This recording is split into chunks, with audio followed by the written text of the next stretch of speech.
Yeah, yeah, that's it. Yeah, just starfish. Yeah, thank you very much. All right, all right, I'll see you.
But maybe it's underneath.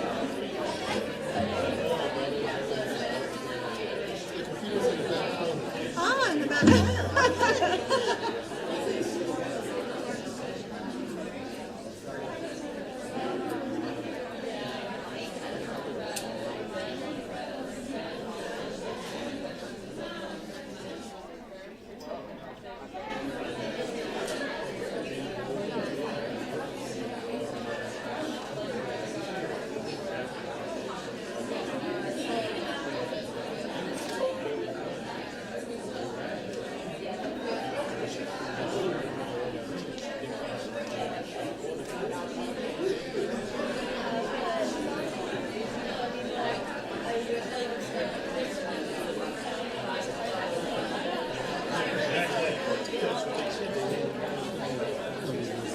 Okay, that's great. I can always use, okay.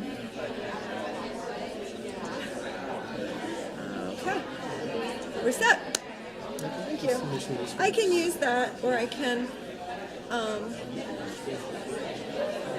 just use this. Here, it works. Okay.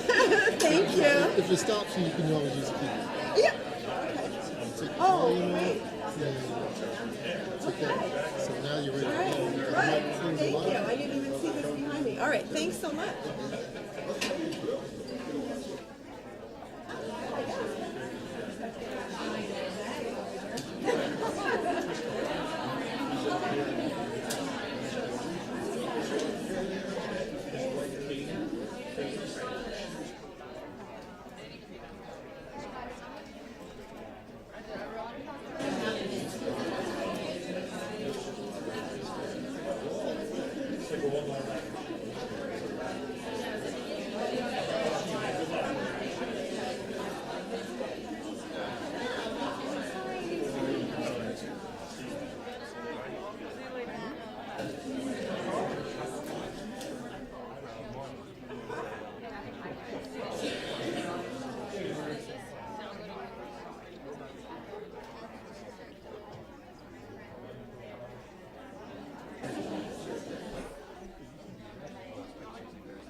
Hello, everybody. Thanks so much for coming out. I feel really grateful to be at a place like St. Joe's University that cares a lot about a topic like this and has students and other community members that care a lot about it, and also that we have like these rich connections, because you're going to see that everybody on the panel has a St. Joe's connection that we can draw on in order to come at this topic of human trafficking from a variety of different angles. And I don't know, it seems like this is something that is ongoing. We can find examples in the news every week about human trafficking. Just this last week, we had the horrific example of these 26 women, actually girls, 14 to I think around 18 years old that they thought, from Nigeria, whose bodies were fished out of the Mediterranean Sea. Authorities believe that they may have been trafficked from Nigeria on their way to Europe. So this panel, is going to be talking about an issue that has, really deep and painful roots. So let me go ahead and introduce all three of them, and then they're going to talk for about 10 or 15 minutes each, and then we'll have time at the end for questions and answers. So first is Dr. Claire Renzetti. She is the Judy Conway Patton Endowed Chair for Studies of Violence Against Women at the University of Kentucky. And Dr. Renzetti received a PhD in sociology in 1982 from the University of Delaware. And from 1981 to 2006, she was a faculty member at St. Joe's University, where she chaired the sociology department. She's now on the faculty of the University of Kentucky, with joint appointments in the Department of Sociology and the Center for Research on Violence Against Women. For more than 30 years, Dr. Renzetti's research has focused on the violent victimization experiences of socially and economically marginalized women and girls. In 1993, she founded and continues to edit the peer-reviewed international interdisciplinary journal Violence Against Women. She has written or edited 24 books, as well as numerous book chapters and journal articles based on her own research. Dr. Renzetti has several current research projects, and a few of these address the problem of domestic sex trafficking. Her work on domestic sex trafficking includes identifying gaps in the knowledge base and in rigorous and reliable data collection, and assisting healthcare providers and law enforcement in identifying domestic sex trafficking victims.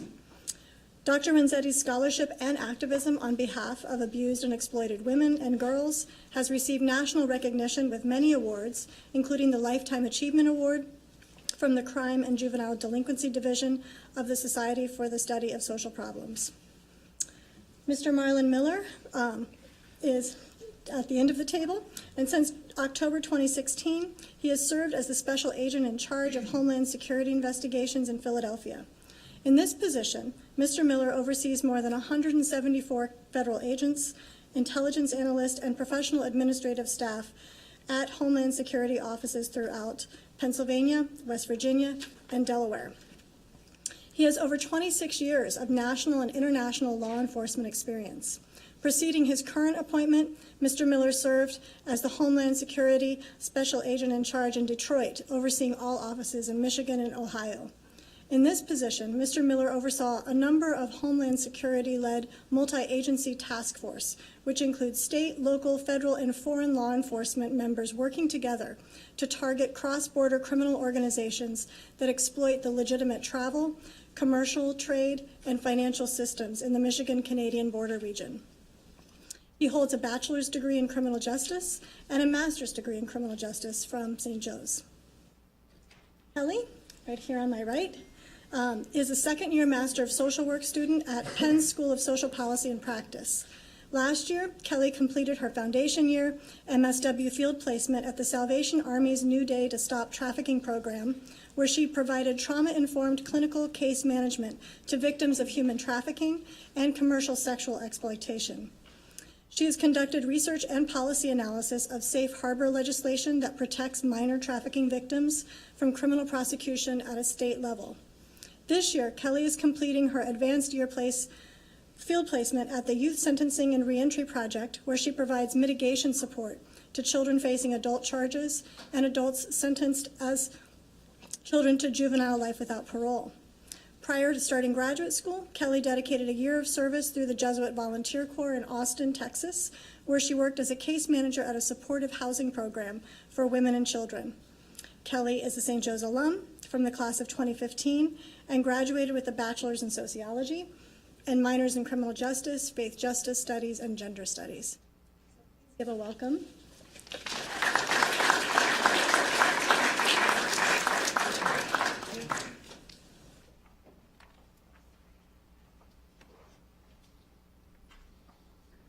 Good afternoon, everyone. Thanks for being here. It's great to have so many people here as we talk about this really important problem. I've been working in the area of human trafficking, specifically sex trafficking, for almost 10 years. In 2008, I began doing some ethnographic research with a faith-based group in Cincinnati, Ohio, that I was basically looking at grassroots activism grounded in what sociologists call transcendent motivation. And at the same time, I was doing some research with service providers in terms of their perspectives of what trafficking victims need when they leave traffic situations. When I moved to the University of Kentucky in 2010, I was asked to conduct an evaluation of a training program on identifying trafficking cases that was designed for Kentucky law enforcement officers, and it was required for all of Kentucky law enforcement at that time. And I've since conducted trainings for law enforcement and child protective services workers all over the country, most recently in Texas. And during this time, I was also serving as a member of the National Institute of Justice's expert working group on human trafficking, and that's why I developed the work that I'm going to talk with you about today. At one of our meetings, the federal prosecutors who were in the group talked about the need for more research on the public's perceptions of trafficking and traffickers and trafficking victims in order to improve not only identification, but also successful prosecution. In just about 20 years, the public's awareness of the problem of human trafficking, especially sex trafficking, has increased significantly. And to some extent, that's because of federal legislation. And I'm going to see if I can actually make this thing work. There we go. Federal legislation, particularly the Trafficking Victims Protection Act, or the TVPA, which was originally enacted in 2000 and most recently reauthorized in 2013. And you can see here what the legal definition of sex trafficking is. And I'm going to focus on sex trafficking. I'm not going to talk about labor trafficking. You can see what the formal definition, the legal definition is. So for an adult to be trafficked for sex, they have to have been enticed, harbored, transported, provided, or obtained by means of force, fraud, or coercion. But if the individual is a minor and a person under the age of 18, it doesn't matter the means. Force, fraud, or coercion do not have to be present for them to be considered a trafficking victim. So the legal attention to human trafficking has certainly made a difference in raising public awareness, but I think most of the general public is probably more aware of trafficking due to Hollywood portrayals of the problem, most famously in the film, the 2008 film Taken, which I truly wish had never been made, and journalistic accounts by people like Kevin Bales and Nicholas Kristof, and also survivor autobiographies, such as Rachel Lloyd's Girls Like Us. But there's really been very little empirical study of the general public's perceptions of sex trafficking and traffickers and trafficking victims, even though in all of the federal reports that I've looked at, the public is noted as possibly playing an important role in identifying potential victims and helping to successfully prosecute traffickers. They can serve as witnesses for the prosecution, and they also are potential jurors in sex trafficking cases. In fact, it's been argued that the most important and least understood mechanism in combating trafficking is public engagement. So we need to know more about what the public knows, thinks, and feels about trafficking, and understand the factors that make trafficking a more salient issue for the general public. So I've been working with some folks to develop a series of studies, in particular with one of my former graduate students who is now on the faculty of Bridgewater State University in Massachusetts, and who is a social psychologist who specializes in jury decision making. And we designed these studies to contribute to a better understanding of public perceptions of sex trafficking. And the way we're doing this is by looking at what we call, or what social psychologists call, prototypes. The prototypes that the public constructs about trafficking situations, about traffickers, people who perpetrate trafficking, and about trafficking victims. And looking at how they might use these prototypes to, for example, evaluate a sex trafficking case if they were on a jury in such a case. So what do I mean? Let's see. All right, let's try this thing. what do I mean by, no, that's not working either. Where's my friend? Oh, there we go. What do I mean by prototypes? What's a prototype? Prototype is basically a cognitive construct that represents the typical elements or characteristics of a category.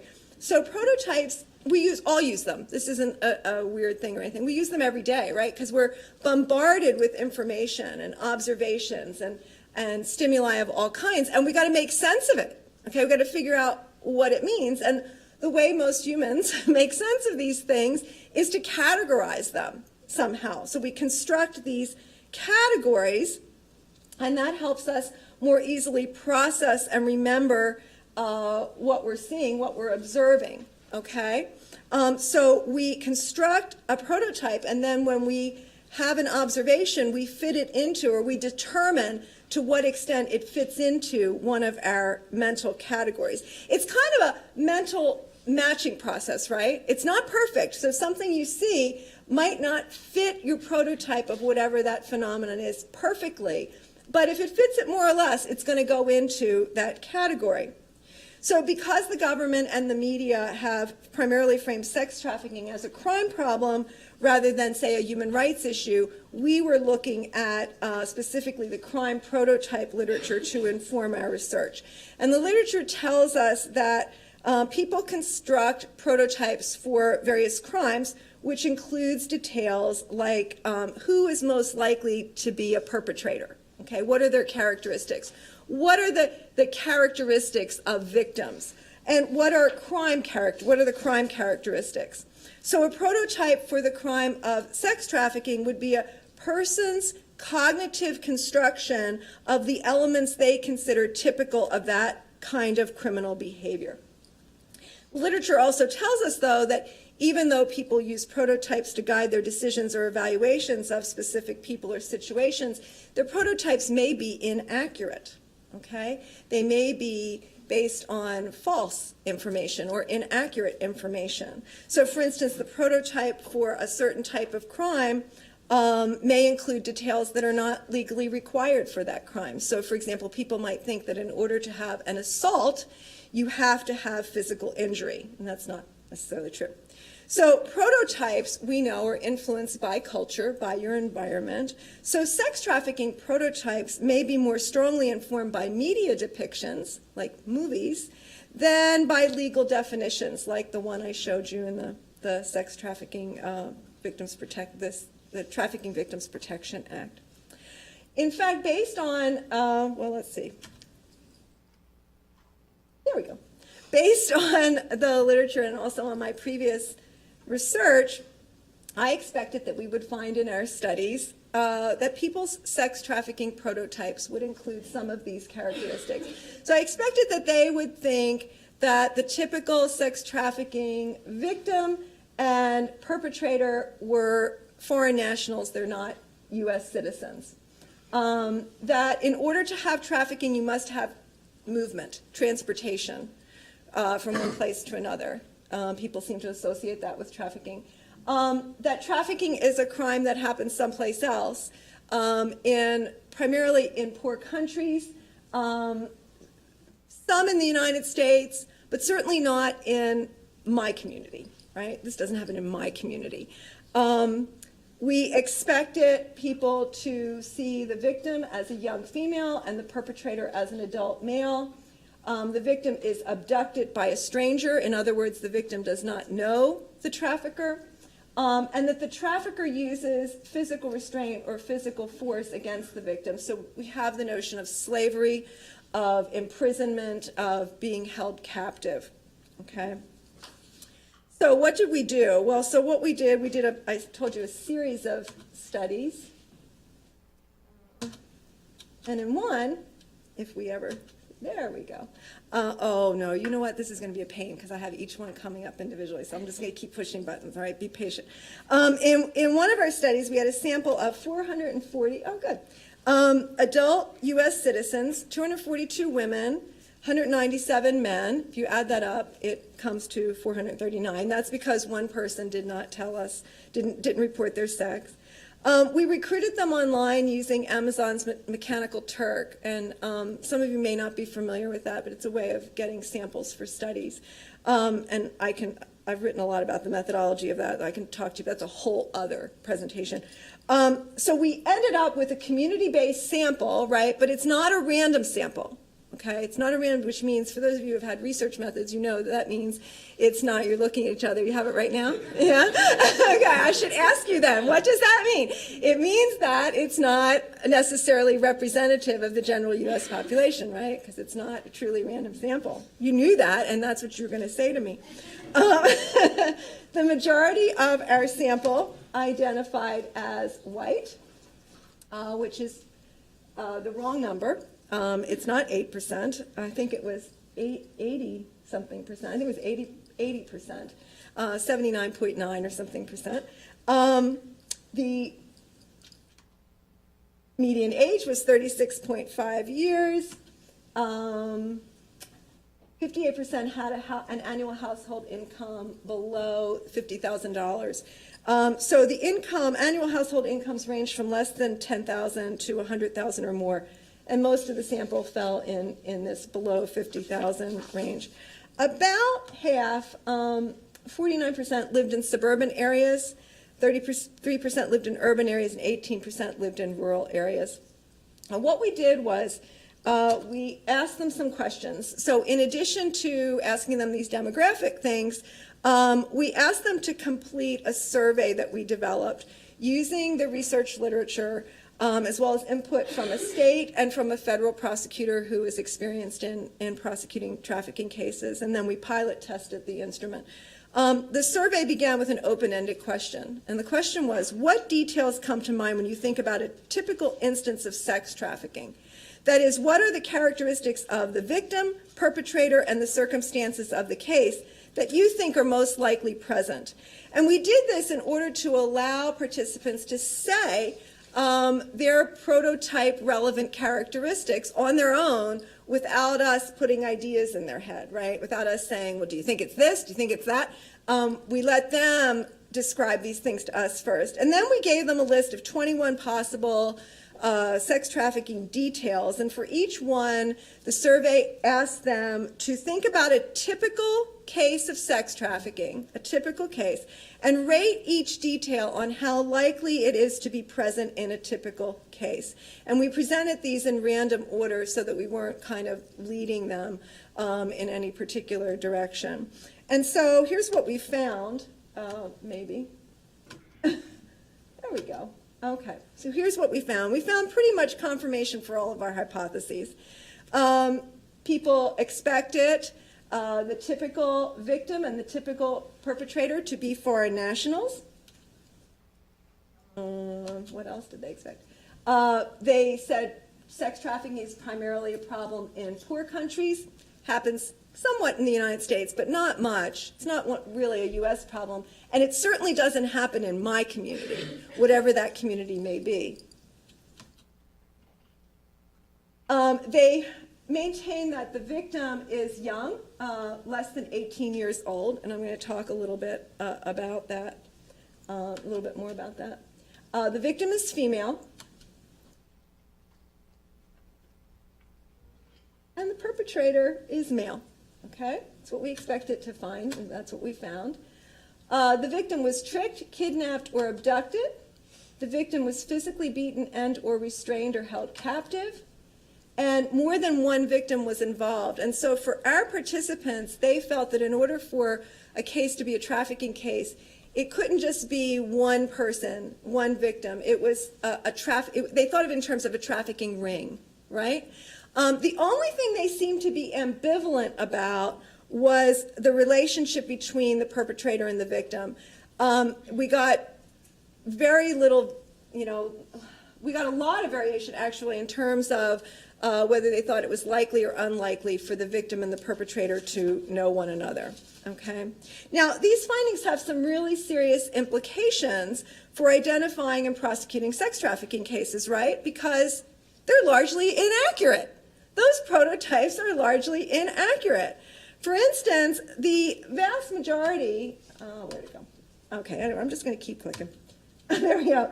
The vast majority of sex trafficking cases prosecuted in the U.S., and I'm sure Mr. Miller is going to talk about this, about 82% of them involve victims and perpetrators who are U.S. citizens. 82%, okay? So people are looking for foreign nationals, but most of the cases prosecuted in the United States involve U.S. citizens. Young men, especially young men who are runaways, are not infrequently trafficked for sex. And they make up probably one of the most overlooked and highly stigmatized groups of trafficking victims. Adult women are trafficked too, okay? Women over the age of 18 are also trafficked. But there's a belief that minors are the real victims, okay? They're children. But adults can choose to get away. Adults can choose to leave. Adults can seek help. So adult women who are arrested are probably prostitutes, and they're falsely claiming to be trafficking victims. The idea that they are beaten and held captive and held as virtual prisoners is somewhat inaccurate. Yes, there is some physical confinement sometimes in some trafficking situations, but we have to remember that physical confinement is not necessary. There are other ways to keep people under one's control, and those of us who have studied intimate partner violence for many years know that psychological control is very, very powerful. Threats can be more powerful than using physical force, okay? But if the chains aren't there or the imprisonment aspect isn't there, then people don't believe that the person really couldn't get away.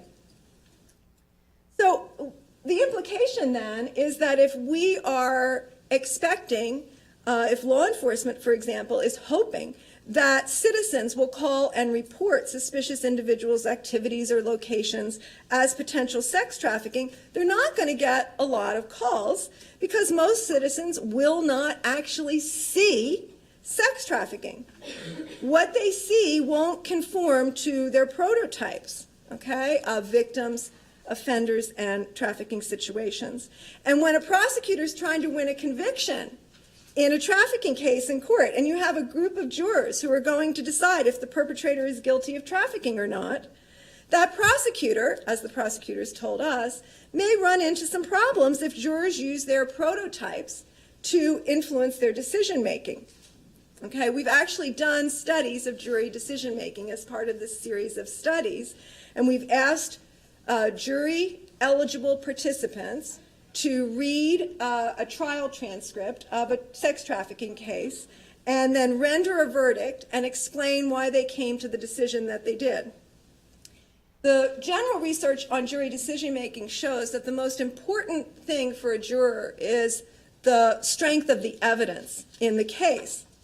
But one of the ways that people weigh the strength of the evidence is in terms of the extent to which it matches their prototypes of the specific crime in question. And what we found in our studies was that these prototypes that I've described to you of victims, perpetrators, and circumstances do influence jury decision-making in sex trafficking cases.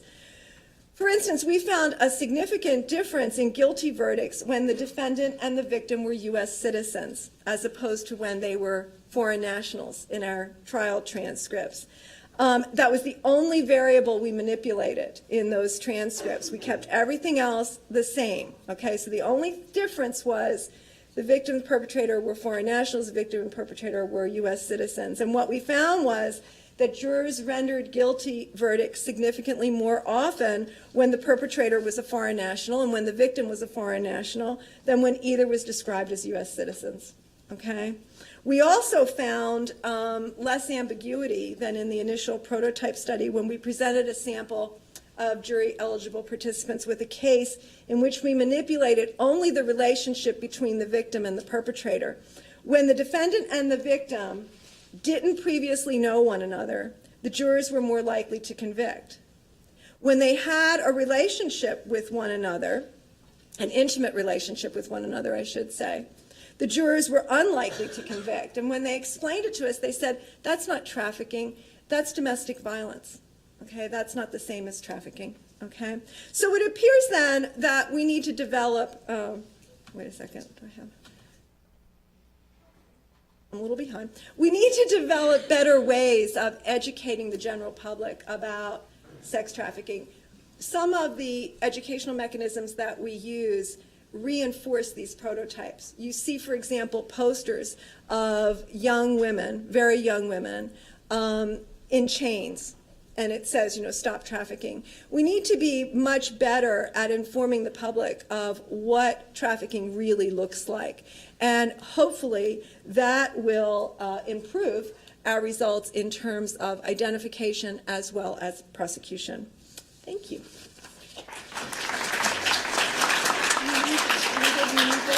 Do you need this, Mary? Do you need the? No. Okay, all right. I'll just leave it like that then.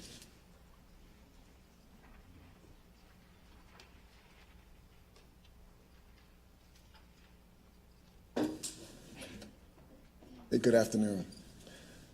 Well, these podiums are never big enough for me. But it's a pleasure to be back here at St. Joe's. As you know, I used to play here, but it's awesome to be back on St. Joe's and be able to be invited here to talk to everyone today about human trafficking.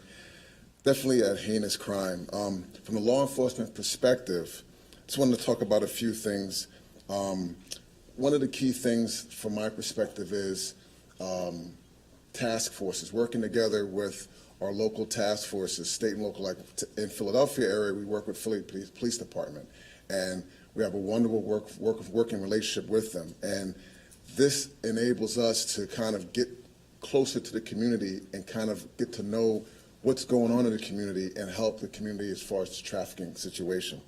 My agency, which is Homeland Security Investigations, has 200 offices around the country and 67 offices in 48 countries. So we also have a reach overseas to kind of help us domestically kind of get in front of any organizations attempting to traffic persons into the country.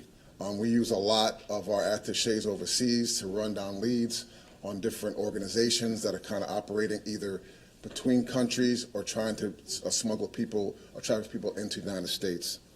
Our agency has a blue campaign that goes out and does a lot of advertising as well as training, outreach to the public to kind of bring up awareness of human trafficking. We have a victim-centered approach to our investigations. We have the criminal investigative side, and then we have our victim assistance specialists and forensic interview specialists as well. They are skilled at talking to and caring for the victims of human trafficking, and that's key to our cases because initially they'll be afraid, they'll be scared, and we need to, one, take care of them, get them back on the right track, and hopefully glean from them information on the criminal organization that actually trafficked them.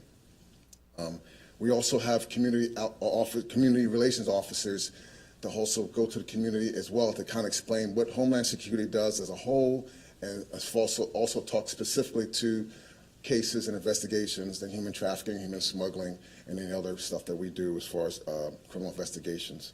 I want to also talk about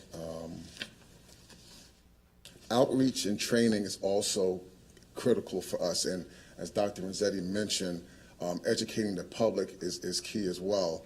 Looking at the signs and be able to tell from what they see as far as a potential human trafficking and report it to your local police department, the state police, or to federal agencies like myself. We have a list internally of stuff that we use to talk to the general public, and our red flags go from a person is accompanied by somebody whom he or she defers to when they're interacting with other people. Persons appear not to be in control of his or her money or identification. Persons avoid eye contact. Persons appear to have few or no personal possessions. They show signs of physical abuse or appear to be malnourished. They have several inconsistent stories when they're talking to you. Their stories seem to be coached. They claim that they're just visiting or unaware of the address of where they're staying. They're unaware of their surroundings or what city they're in. And the thing that we're coming across now are branding, tattoos that are on the victims. And it's either on the small of their back, or even there's cigarette lighter burns on the victims as well. And also we've come across situations where there's actually chips implanted. I've had a criminal investigator in my office go to a training seminar in South Florida, and there's a doctor that was mentioning that he actually removed one of these chips from a victim from human trafficking, which is mind-boggling to me that this is. And also we see a public threat to the human trafficking as well.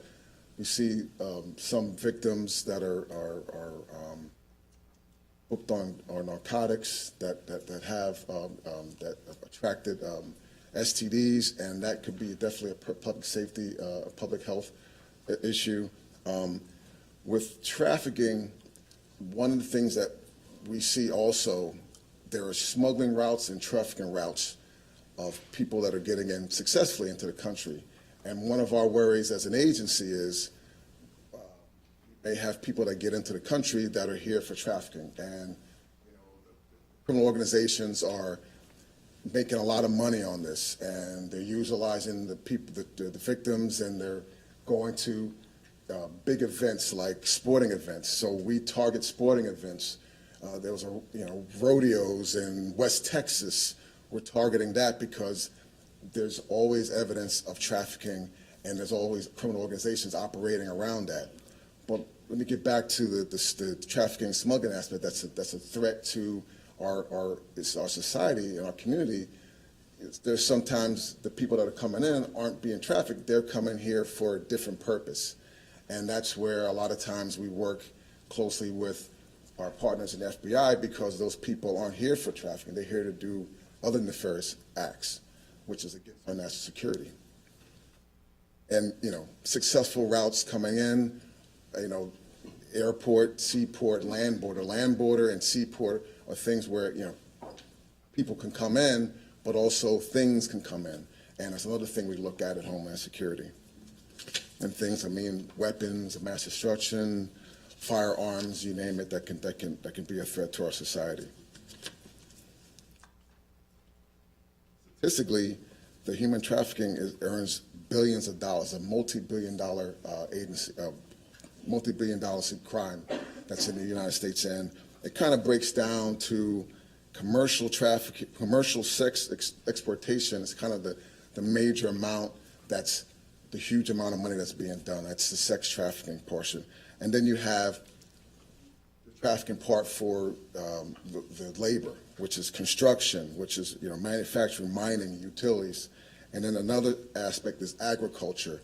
So there's segments of the country that you'll have migrant workers that will come through, and a portion of them could be trafficked, although they're supposed to come here for a portion of the year and go back overseas. A lot of times they're smuggled in or trafficked in to work as migrant workers at farms around the country.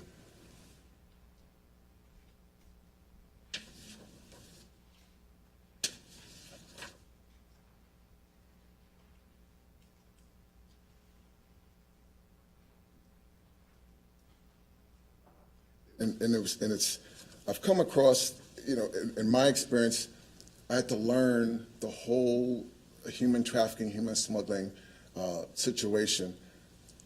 The creation of Homeland Security was back in 2003. I used to work in U.S. Customs, so we dealt with merchandise coming in and out of the country. Then I learned about human trafficking, human smuggling, and I'm like, what is this? And I had to take approach of, okay, these are people being brought in the country against their will, and some of them are, they say that I want to be smuggled. I want to pay you $10,000 to come here to the United States. I'm going to go to my parents, my cousins, my grandparents that are here in the United States. They pay the money, and they get to the United States, and then they're told, you know what, that $10,000 is really $15,000, and unless you pay me $5 more, you're not going to see your grandparents.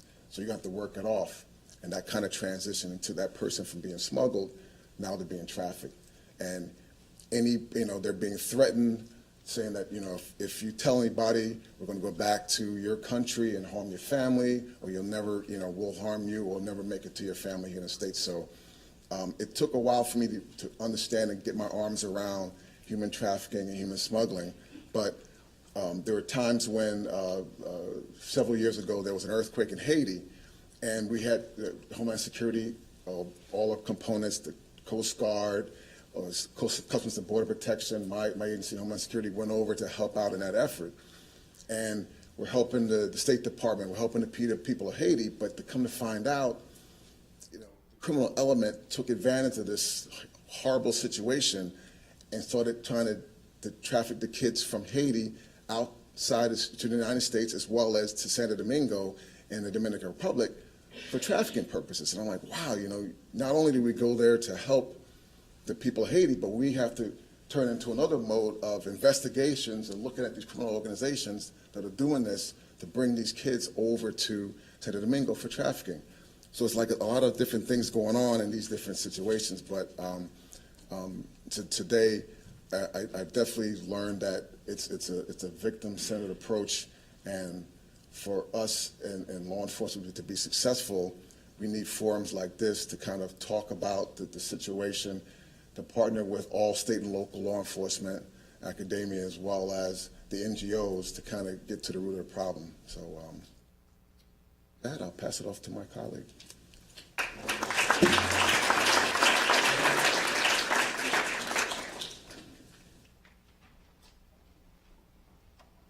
Hey, so like they said, it's great to be back. I graduated from St. Joe's and was just here a few years ago, so it's nice. I think this is actually the first time I'm back on campus since graduation, so it's kind of fun. Okay, so like was stated, I will be talking about my experience working with victims and survivors of trafficking from a clinical perspective or a direct service perspective, what I saw working directly with victims and survivors. So I was at the Salvation Army's New Day to Stop Trafficking program, which is local here in Philadelphia, is one of the leading agencies in the area that works with victims and survivors of trafficking and commercial sexual exploitation. So we worked with labor and sex trafficking victims. I exclusively worked with sex trafficking victims, but many of my colleagues directly worked with labor trafficking victims. So it's very much real, and it's very much happening here in Philadelphia. So basically, wanted to give you a general overview of what you might expect some of the people that we were working with encountered, what they experienced as victims, how they got involved. So I cannot tell you the number of times that a client of mine told me that they got involved with trafficking through a boyfriend.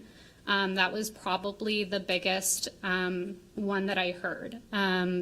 Girls explaining to me that they met someone at school or they met someone in their neighborhood who they trusted, who, as typical in a relationship, sweet talked them, told them they were pretty, told them everything that they wanted to hear, got close. There was this sort of honeymoon phase, and then once they were hooked, they were forced to engage in commercial sex acts for money.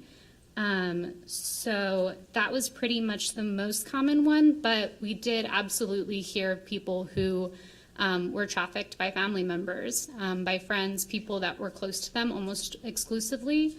But that's not to say that it isn't done by people that they maybe don't know so well. But it is really important to know that it is often people that they know and they trust. Just to give a general sense again of what sort of that exploitative relationship looks like. So it's not all bad, it's not all good. Similar to an abusive relationship, it is, telling the victim, again, that they're beautiful, sweet talking them, buying them gifts, pampering them, but it's also incredibly, incredibly traumatic and horrible. Physical violence, sexual violence, emotional abuse, financial abuse, all of these different things happening at once. So a really common impact that has on victims is called trauma bonding, which is very real and very powerful. So basically what that is victims develop this very strong emotional attachment to their abusers. These are people who, yes, they hate, who have put them through horrendous experiences, but they're also people, as hard as it is to believe, that they love to some extent, right? People who they were emotionally attracted and attached to. So it's not uncommon for victims to then say, you know, I love him, I don't want him to get in trouble, I don't want to turn him in, yet I'm terrified of him, I don't want to go back, please help me. And so that's very, very common. So that's just sort of the general background in terms of what services we provided and how victims came to the Salvation Army. So we received referrals from a variety of different places. Here in Philadelphia, we are part of the Philadelphia Anti-Trafficking Coalition, which is based of a variety of different service providers, law enforcement, advocacy and policy groups, government officials, different people who are stakeholders in this issue and who care and want to work collaboratively around the issue of trafficking. So oftentimes we would get phone calls from other agencies that were a part of the coalition to tell us about someone that they identified as a victim who was in need of services. Oftentimes we would get calls from different shelters in the area who during their intake process asked a set of questions and found out that someone was being trafficked. We actually had a pretty close relationship with local law enforcement who almost always called us about someone that they had found during a raid of some sort who was in need of services. There's a hotline. So Polaris Project is a huge anti-trafficking organization on a national level. It's based out of DC. They have local chapters of hotlines, so when they get a phone call, someone will tell them where they're located, and they can then transfer them over to local social service providers. So people would call and they would say, I'm in Philadelphia, and they would then send them over to the Salvation Army, and we would get in touch with those victims. And then finally, so here in Philly again, there's a thing called WRAP Court, WRAP. It is specifically geared towards minors, so kids under the age of 18 who should not have a prostitution charge on their record because they're minors, and so it is automatically trafficking. But nonetheless, they're in a diversionary program. So basically what WRAP Court is that kids are in it because they were in some sort of a trafficking situation, and instead of charging them as criminals because they are victims, it equips them with different services and resources in the community. So we would often work with girls that were involved in WRAP Court, and we would go on their behalf to court and talk about what they were involved in and how they were doing, what sort of treatment programs they might benefit from. And so that was absolutely one of the ways that we supported victims. So something that was hard for me to understand at first, but when I started working with victims, I sort of assumed that the only trauma that they had endured was their trafficking, right? This is what they mostly have been through. This was the most traumatic thing, but it's really important to note that a lot of these victims have endured much trauma way before their trafficking. These are kids, I say kids because I almost exclusively worked with kids, but we did work with adults. These were kids that experienced abuse in the home, who were physically and sexually abused by a parent or a family member, who then maybe had abusive partners in school, witnessed violence in their communities, so had a wealth of trauma prior to their trafficking. And so it's really important to note that when engaging with these victims, to understand that the trauma that they've been through is all across the board, and to recognize that. So something also that was new for me, and was a constant reminder, is that it's really challenging to work with victims and survivors of trafficking. People have this expectation that victims are going to say, thank you so much for rescuing me. I couldn't wait to get out. What can I do? How can I get started? But the reality is that the effects of trauma are really powerful.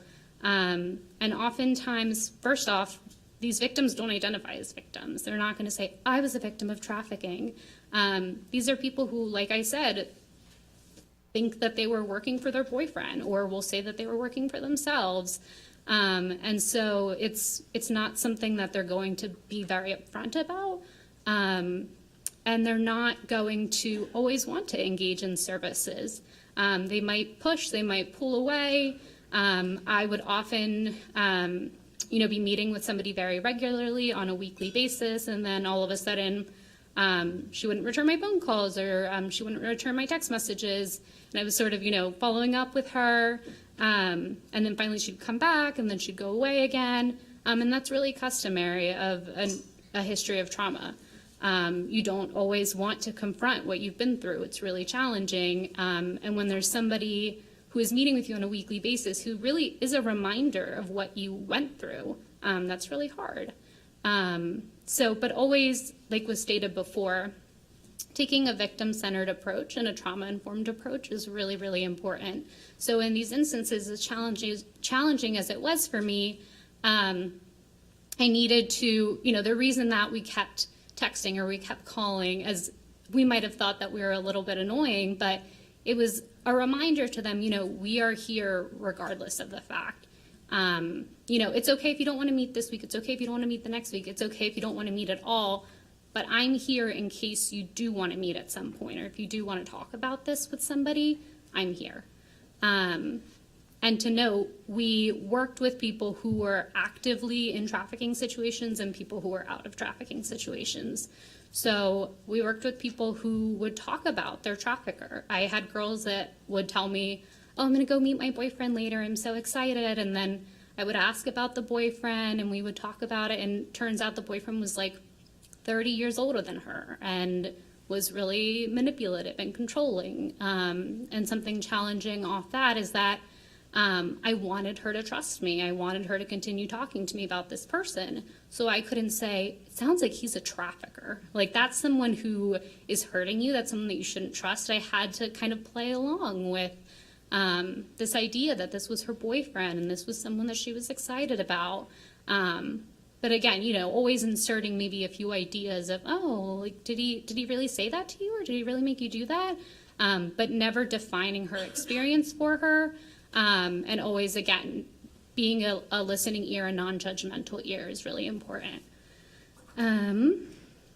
Let's see. So another piece of the Salvation Army's work that I haven't touched much upon is the drop-in center. So we had a drop-in center, or we have a drop-in center that's located in Kensington.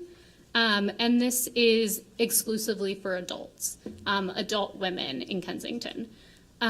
So the drop-in center was really a safe place. It had food, clothing, showers, toiletries, different things like that that women could access during the day and the night. So I was sometimes there from 9 to midnight, and actually that was a pretty high traffic time in terms of number of women that were coming in, because it was a safe place. It was a place to get off of the streets, to come into an environment where people were going to talk to you about just anything, and to provide that space for you. And then if women were interested in additional case management or therapy, they could, but overall it was just, again, a safe space to get services.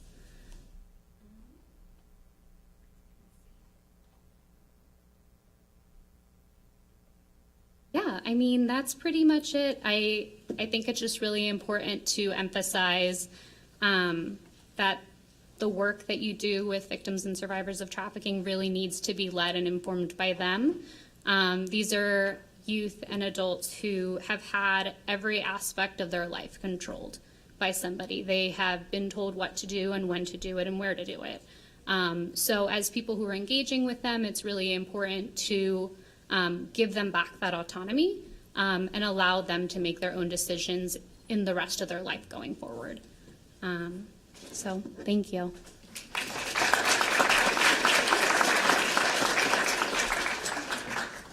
right, so you have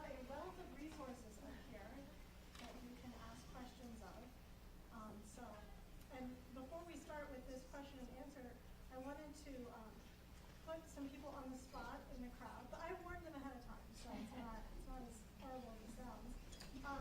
But Mr. Miller mentioned that Homeland Security has a partnership with local law enforcement in order to try to combat human trafficking. And so there is a partnership with the Philadelphia Police Department, and some folks here are from that task force. And so I was wondering if you wanted to spend a couple minutes just talking about like what he talked about his end, talk about maybe what your end of this is. She lied. She didn't give me her hands on. Okay, we're involved in a partnership with federal grant with Salvation Army. We've been doing human trafficking since at least March of 2015 when I got to the unit. So we went operational July 2016 with our task force. We combine with Salvation Army. We do the investigative end along with HSI, FBI, U.S. Attorney's Office, and Philadelphia District Attorney's Office. Salvation Army provides the social service end of it, which is very important because all of our victims are very needy. They all have tremendous needs when we come in contact with them, so that's very important. I have to agree also with everything that was said. The public's perception of human trafficking is absolutely wrong. I thought the same thing before I got to the unit out into the foreign country. My perception is also inaccurate. But what we found is now it's all pretty much homegrown, it's all local. We have not come across huge organizations doing it. It's basically, a few people trafficking a few girls. And it is a heinous crime because they say it's very lucrative, more lucrative than drugs, because drugs you can sell once and that's it. But with human trafficking, you can sell somebody over and over and over again. So people are really getting involved in it now. What was the train of thought there? What I wanted to say, earlier, right up on the spot. Yes, the child here and everyone also. Two of my investigators are here. I think, have you guys had a Have you guys had a regular human trafficking class before? Do you know what it is? Have you experienced? Have you seen it at all? Anybody? A little bit? A little bit? How about Backpage? Anybody know what Backpage is? No. Yes? Show of hands. Backpage. Okay. What can you use Backpage for? Kind of like Craigslist. If you don't know, you can sell a refrigerator, buy a refrigerator. You can also sell and buy a person on Backpage. That's all across the country. In Philadelphia, that's a ton for us. 100% for us, we deal with a ton of juveniles. First 10 months it was 63 juveniles and 30 adults. For us, the majority of our victims are females, but we've had a tremendous amount of female offenders. So somebody take a guess about why that might be. Come on, you guys are used to answering teachers in class. Why would I have a female offender who's the victim? Go ahead. More trustworthy for like What, baby? more trustworthy, like for women, like other women. Correct, trustworthy. because Mr. Miller talked about the fact that it's with someone you know, correct? It's like maybe in the neighborhood, it's a friend. When you go out and you go to a party and your girlfriend say, come on, it's fine, I've been here before, let's do this shot. And sounds like a great idea, right? Because you're with your friends. So for us, it's somebody knows somebody who knows someone. And on the other end, if it's a female, and I said the majority of our victims are females, where else might they be the offender?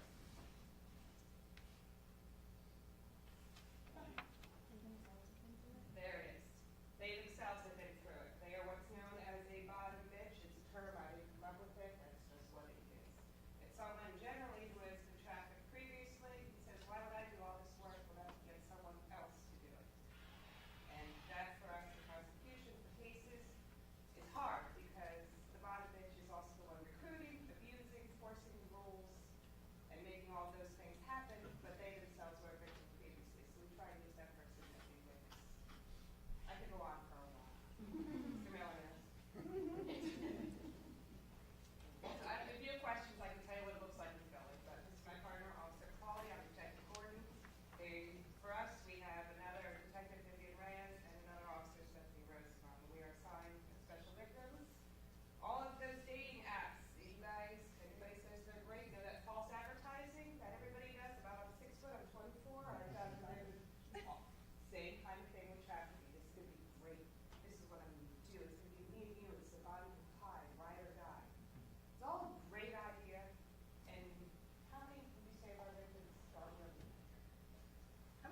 majority of our victims start lonely. And just on a point with what my partner was saying, I know we talked about up here how there's been runaways.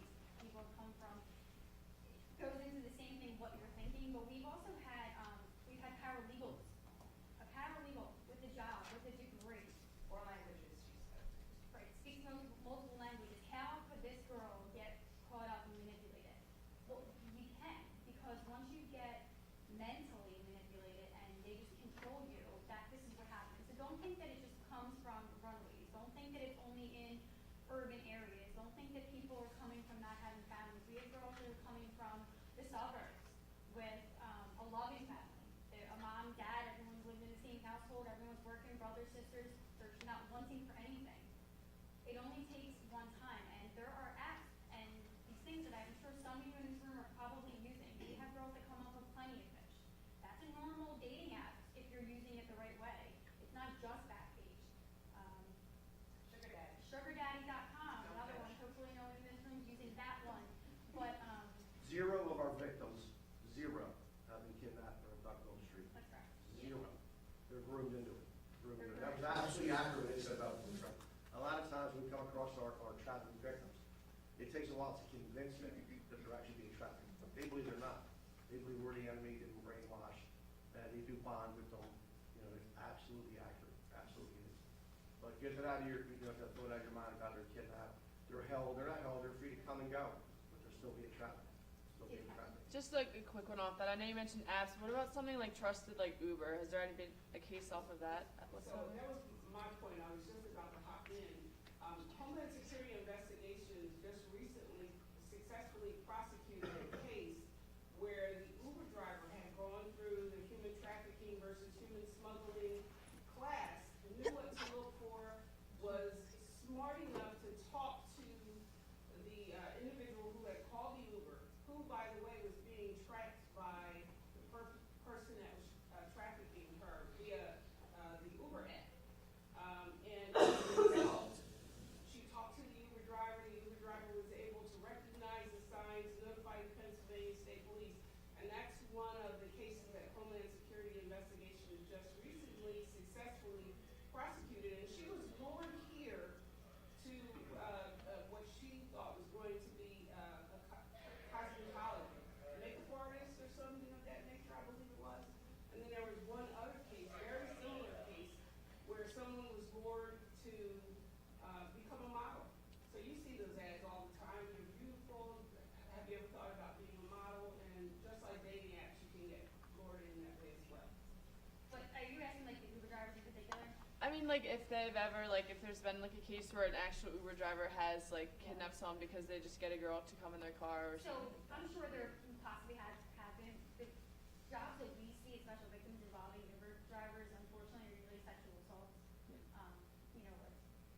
Obviously can take. And they're also just drivers. Yeah, most of the jobs we get with Lyft or Uber don't actually, once in a while you'll get one, rare though. Most of them don't involve the actual employees. They're people who reported themselves to be Uber or Lyft driver. They're predators. They hang around bars, clubs, and people come out. You can tell when somebody's waiting for an Uber, and they pull up and they say, "You waiting for an Uber?" And they get in, they get in. Most of the time it's not, however, an actual employee only. However, Uber is probably one of the most utilized ways that they do transport these girls. We see a lot as the pimps get comfortable, they feel that they've really manipulated them, they've gotten to the point where she's not going to run, she won't tell law enforcement.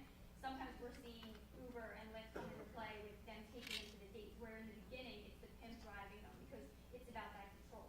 And then sometimes it's then a driver, so a known associate of the person who's acting as the pimp that'll drive them in. And as you, like I said, the longer you have them, the more manipulated they are. We'll see that come into play. But just on the awareness side, speaking on this case in particular where Uber did play a part, ironically enough, his other case that he was charged on and he was indicted on came from a flight attendant picking up on the fact that this girl that was with him was being trafficked. I mean, so just this small awareness, and I think it's United that actually has the program where they train their flight attendants to look for signs. So this is two cases where two women, were saved by people just on the little bit of awareness that we can get out there and put out, just the signs to look for. Yeah. The article about the United case, do you think like the detailed descriptions of like specifically what made the flight attendant realize, like, makes, for, like, future perpetrators, like, smarter on, like, how to hide it? No, I don't, because it's just like anything else. When you're trying to hide something, you're giving away more to a trained observer than you are if you're not trying to hide it. Because you're starting to think too much. And that case, it is open. I mean, it's an open indictment, so it hasn't gone. So I can't talk about exactly how she picked up on it, but the signs definitely came into play. But there was other things in that allowed her to really realize that the girl was being trafficked. But I don't, because think about the drugs. We all know we have undercover officers who are going to buy drugs. Does that stop the drug dealer from selling to us? No. So, I mean, we need the awareness outweighs the bad. So if one person catches on to the way we do things, that's one thing, but that these girls are being covered. The life that they could possibly be taken into is just, in times, things you could never imagine. So. Thank you so much. What other questions do you all have, you know, maybe related to either training within the department of Dr. Renzetti or other things? Yes. Hi. I'm sure this is a rough question, but anyway. When I think what Kelly was talking about, I think I'm working for my boyfriend, and I think it made me wonder, I don't know if it's a legal question or a sociological question, but is there a difference between how we're defining trafficking and prostitution, or do they, in some sense, overlap in some cases? So if somebody could speak to that, that would be really helpful.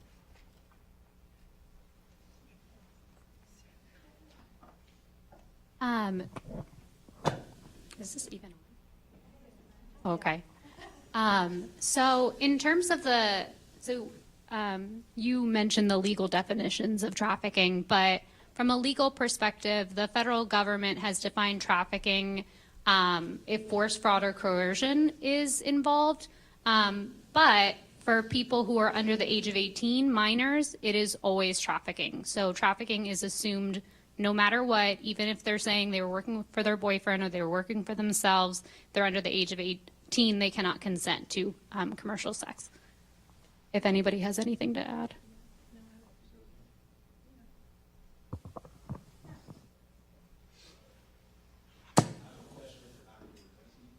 So you said that you wish taken had you been filmed. Yeah. Are there some things that the film reinforces about trafficking or something like that? Yeah, it reinforces the idea of the kidnapping, the abduction kind of thing. It's very dramatic.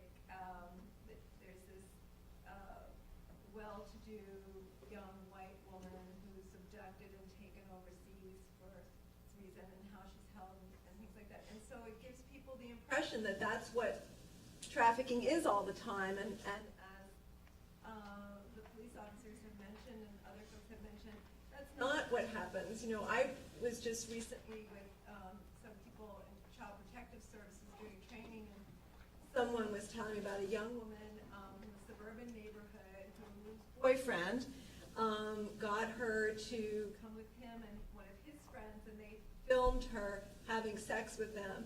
And then, she was in school, she was in high school, and she was living in a very nice neighborhood with her parents and a happy family, as one of the officers said. And then what he did was he said, okay, now every night I want you to come out, and they had this like garage, and they would have guys come in and pay money to have sex with her, and basically they didn't hit her, but what they said was, if you don't do this, we're going to show your parents this tape of what you did. And that's all it took. And she was living at home with her parents, and she would just go out at night and come back, go to school the next day, come home from school, do everything she was normally doing. That's trafficking. It's very different from what was in the film Taken, and so we get these images reinforced by Hollywood that, and we all know this, it's not real, okay? Not that might not ever happen, but that's not the trafficking that you all see in your jobs every day. And they're not the victims that we see coming to social services. So that's why. Every time I hear that, like Taken, I'm like, no, not like Taken. No, not at all. There are different reasons too. Sometimes it's survival. Yes. It's survival. Some people are hooked on drugs. So they'll actually, sometimes they'll get them hooked on drugs and they'll hold them drugs down. You want them drugs, you gotta do that. Right.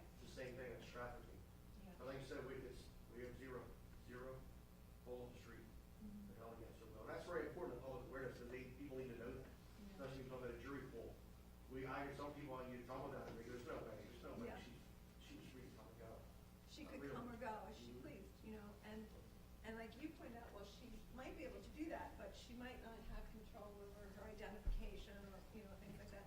But there is that, that traumatic bonding, I guess, or just the sense that I have to do this. You know, this is what I have to do.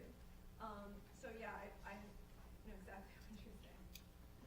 If I could ask a quick question on that point, you mentioned also at the beginning that you have that prosecution teams and district attorney and this kind of thing might have trouble with convincing, it seems like, some juries that this is trafficking or something like that. So what kind of techniques are prosecutors using to try to address those perception issues? And is that being universally applied in different places? Is it difficult for certain teams in different areas to do that? And like, what can we do, essentially to help with getting prosecutors in a position to actually, prosecute people in a way that juries go, oh, this is not actually taken. This is how it actually is carried out. Well, I'm going to let the law enforcement folks answer that. All right, for us, our district attorney, with us in special victims, we have one DA who's assigned to our unit for special victims. She also handles all the other cases in special victims as far as the supervisory role, but she works hand in hand with us with any of our trafficking cases. She's very well informed.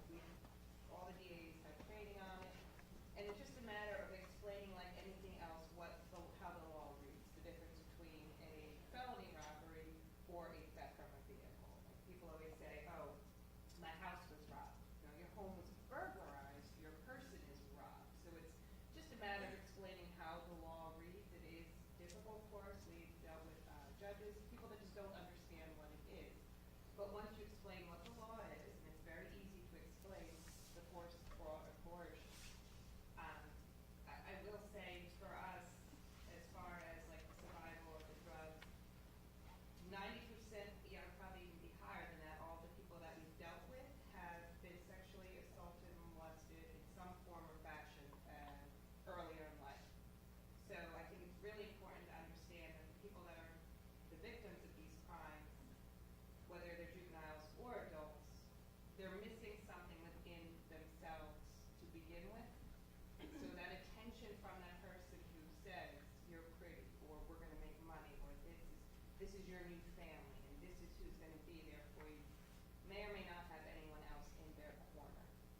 So a lot of the people we see come from that. So sometimes it is physical, sometimes it is drugs, and sometimes it's just sheer desperation to be a part of something.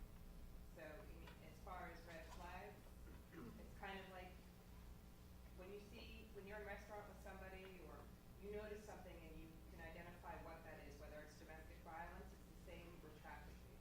The branding with the tattoos,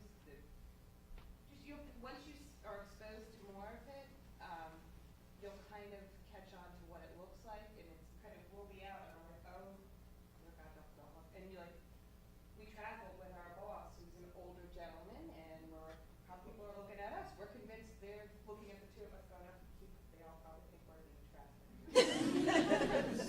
Super awkward because we were going to training in Texas, and we weren't nobody's picturing that, because that's what we look like, because we interact with them in a different level than necessarily because of where we work, and the fact that we're cops were inappropriate a lot.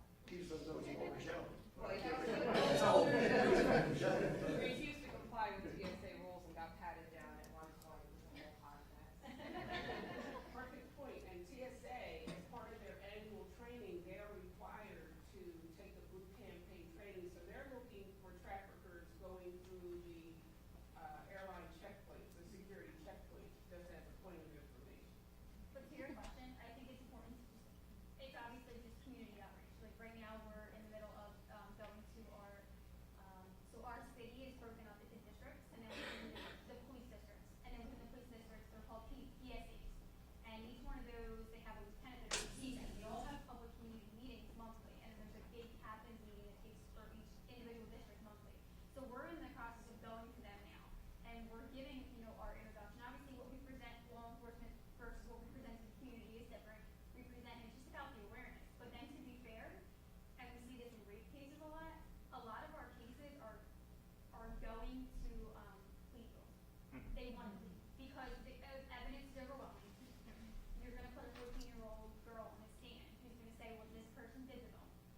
they already know. The guidelines are high. We usually have the funds that it's usually self-service. We have, like, we can prove it beyond. So a lot of them are going to plead it. So in that case, you just hope that your judge understands. But just the more jobs we get out on the news media, the more of these forums that we do, I just feel like it helps, because you're going to go tell somebody, and you guys are going to talk about it, and people are going to write this to the paper. So it's really just. And the DA will pick up the case. They might, So in we have- cases where, right. in cases where the DA might say, I can't win this, I'm Right. gonna bring it, So they we might be have more no likely problem to. there, Uh-huh. but I can't speak for what might be going on in other states and other counties. We have an amazing DA who is on board with us, like we're all the same person. We agree almost, I would be willing to say 100% of the time. So we have no concerns from our DA's office. Now, what may change with the administration changing in the Philly DA's office, I don't know. But right now, we're on pace. But the relationship between your prosecutor's office and your law enforcement is so fundamental. Because if you guys aren't on board and understanding what it is, when I bring you this heroin addicted female with 27 prior prosecutions arrests, and you're looking, you have to be on board and understand that that's a victim. There's nothing to do. So it's really just understanding. I know that you guys have talked a lot about just victims that are involved in bad relationships and they're being coerced. Is it common to see cases go so far as people in marriage with kids? Like being Well, coerced legally into- married, no, because, in the city environment, we don't really see that. But we see a lot of people who have kids, and because they've been with that trafficker for a period of time, they usually become a bottom bitch, especially if they've been with that for some reason. That follow that. We've had relatives trafficked. We have somebody trafficked. their children. We had a father traffic his son. We had an aunt traffic her. So we see that, the flip female law. Unfortunately, it can be a family member who, takes advantage. Maybe an aunt is kind of in your life a lot because mom and dad are working or whatever, and they take advantage. It was as simple for our one case is, well, we'll pay more for you. We'll pay more money for you. You're 15. But she was doing it too. It's okay. This is what I do. Just come with me. And then we'll get more money. And then she got her addicted to, a bajillion drugs. And then after that, it makes it hard to say no. That's it, like, I lost my train of thought, that's what I was gonna say. It happens all across the city. I'm gonna tell you, every area of the city it's happening. I'm sure I know it's happening all over suburbs too, but it is happening. So everybody thinks not my community, they're wrong, because it happened in my community, I can tell you that, and I'm a few blocks from me. Where are we going? I know you said girls were manipulated in it. So in finding them, is it usually by people calling in suspicion? So it's a bunch of different ways. What we see the most is, you might just, you got your butt beat for the last time. Or for some of the girls, honestly, they were put in a position where they were about to become the bottom bitch. And they're so broken from what happened to them, and they're looking at this child that they're about to teach how to do this so that I don't have to make as much money because I'm going to send you out now. And something in them just breaks. We get And they come all of over our the time. reports, the majority of them come from our child services, the DHS system, because they're the ones legally responsible for our youth in the city. So they have, whoever reports to them, the anonymous report, or family member, or other agencies, we get a lot from hospitals who report. Because if you are involved in commercial sex, what comes along with that? So now I talked about it, the STIs.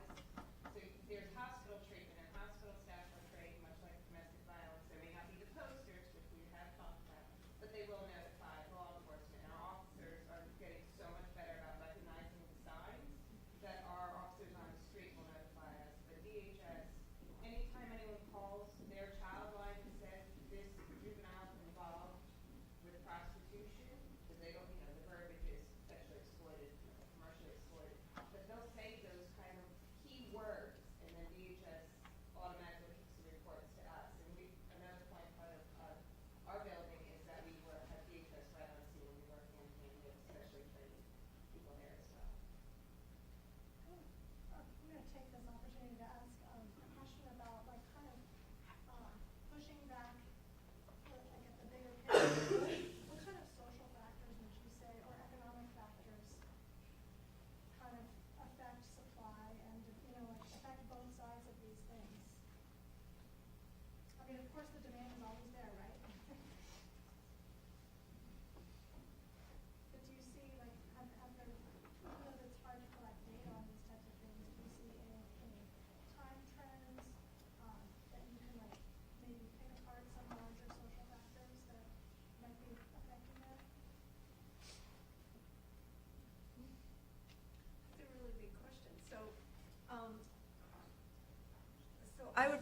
say it's the same social factors that influence other types of exploitation.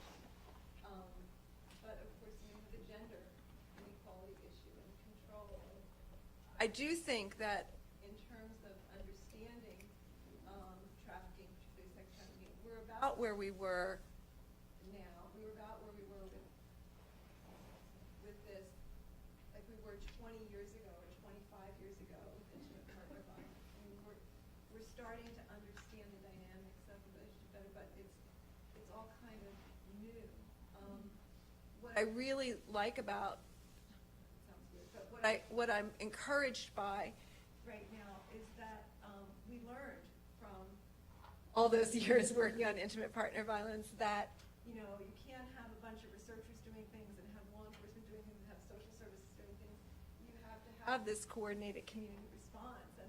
And so it's great to have people in this room who are all addressing different facets of this problem. The students in this room are going to listen to the folks at that table and to Mr. Miller more than they're going to listen to some academics. So it's really important to have everybody working on this together. And I think we learned that from intimate partner violence, that, you know, people were yelling at each other like, well, I've got the answer, or you know, I know what's going on. And I think that we've learned that lesson, that we have to have this coordinated community response to address it better.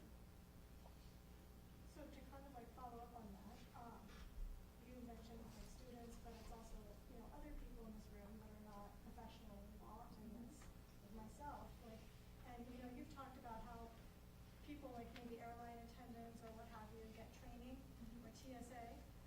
So how do like ordinary citizens that may not be in professions like that, like how do we, you know, how do we start, you know, recognizing these signs? You know, like, is it as simple as, you know, kind of like looking out for these types of things and getting out of your prototypes, or do we have other roles that we can play? Well, I do think we have to do a better job with public education and public service announcements and just awareness campaigns in terms of being more accurate in what we're portraying.